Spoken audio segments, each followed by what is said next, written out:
Hey folks, Daily Landsblog for the 22nd of January 2020. I went back, I was searching for this stuff that I wrote.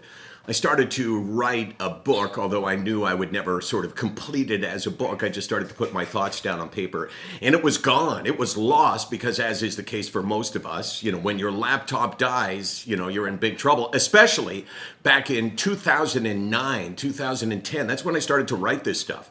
And I went back and I finally found it. I went through 100,000 sent items in my Bell Media archives.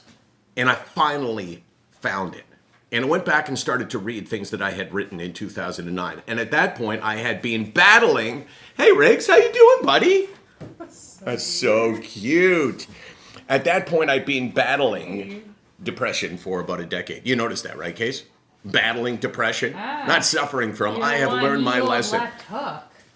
And I realized when I was reading it that my opinions about it, my views on it, have not changed in 10 years. Even though over the last 10 years, I've spoken about it, like thousands of times, obviously, and given, like all kinds of speeches to thousands of people. And still, of all the things that I've learned, and I've learned so much about it, still my opinion has not changed about it. That we live in a world where the stigma is so unfair.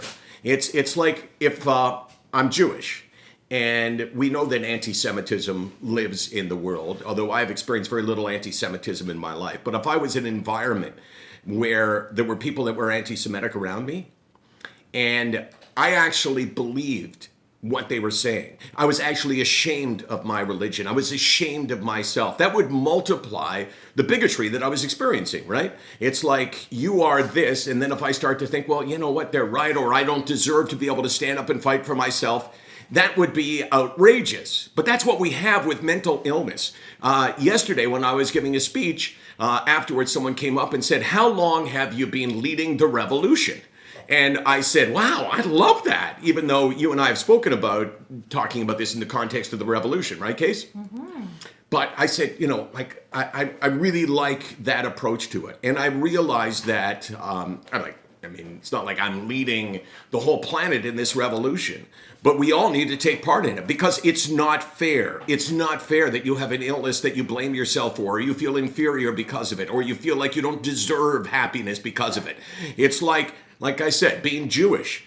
If I thought that the people that were saying anti-Semitic things to me were right, or if I thought I wasn't entitled to fight back, if I wasn't entitled to the same freedoms as everyone else, that would magnify the problem a lot. And we need to get past that. You need to be able to say, I feel no shame. I feel no embarrassment. I don't care what you think. I have this illness and I'm going to get the best possible help. And I'm not going to walk around with a secret. I'm not going to walk around wearing the mask. I'm just going to accept it. And whether you accept it or not, I can't change it.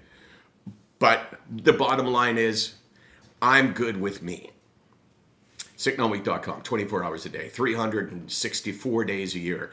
We're here, 365? This year. That's right, because it's a leap year. I'm here, you're here, Case, because we got a revolution to lead. Should we go communist? Nah. Nah.